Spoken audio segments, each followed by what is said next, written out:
Hello ફૂડી friends, આજે આપણે બનાવીશું પૂના મિસળ મારી સ્ટાઇલમાં. તો ચાલો આપણે રેસીપીની શરૂઆત કરીએ. સૌપ્રથમ મેં મગને આખી રાત પલાળીને રાખ્યા હતા. મેં 1 બાઉલ મગ લીધેલા છે. તેને મેં સવારે કાણાવાળા ટોપમાં ખુલ્લા કરી દીધેલા હતા અને એવી રીતે મેં 12 થી 14 કલાક એને રાખેલા છે અને હવે સ્પ્રાઉટ્સ તરીકે રેડી છે. હવે આગળની પ્રોસેસ કરીએ. આગળની પ્રોસેસ માટે આપણે જે સ્પ્રાઉટ્સ બનાવ્યા છે તેને આપણે વઘાર કરીશું. તેના માટે આપણે 1 ચમચી તેલ લઈશું. હવે એમાં આપણે થોડી રાઈ નાખશું.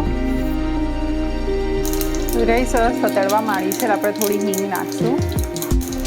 થોડી ઝીણી સમારેલી ડુંગળી નાખીશું. ડુંગળી સરસ સતળાવા માંડી છે.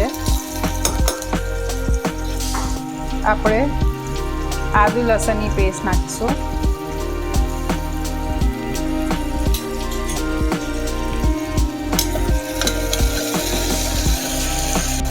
ત્યારબાદ અડધું સમારેલું ટામેટું નાખીશું અને તેને સરસ મિક્સર આપી દઈશું.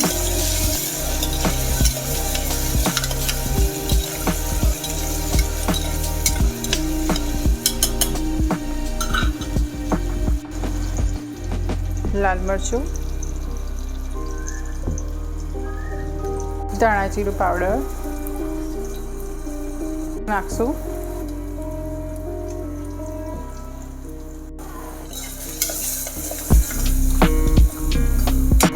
હવે આપણે આપણા સ્પ્રાઉટ્સ નાખીશું.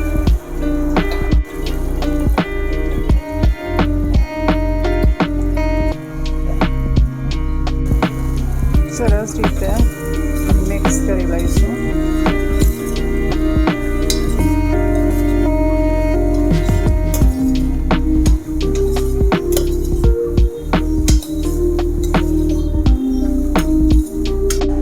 હવે એમાં થોડું પાણી એડ કરશું.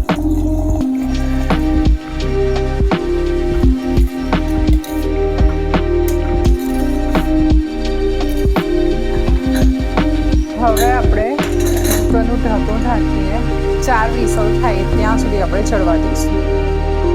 જો આપણા પૂના મિસળના વૈડા તૈયાર છે.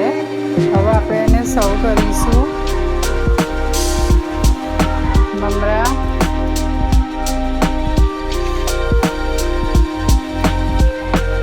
થોડી રતલામી સેવ, થોડો ચવાણું લઈશું. હવે એની પર થોડી ઝીણી સમારેલી ડુંગળી લઈશું. થોડું દહીં લઈશું. ચટણી લઈશું. આ મેં લીલા ધાણાની ચટણી લીધેલી છે.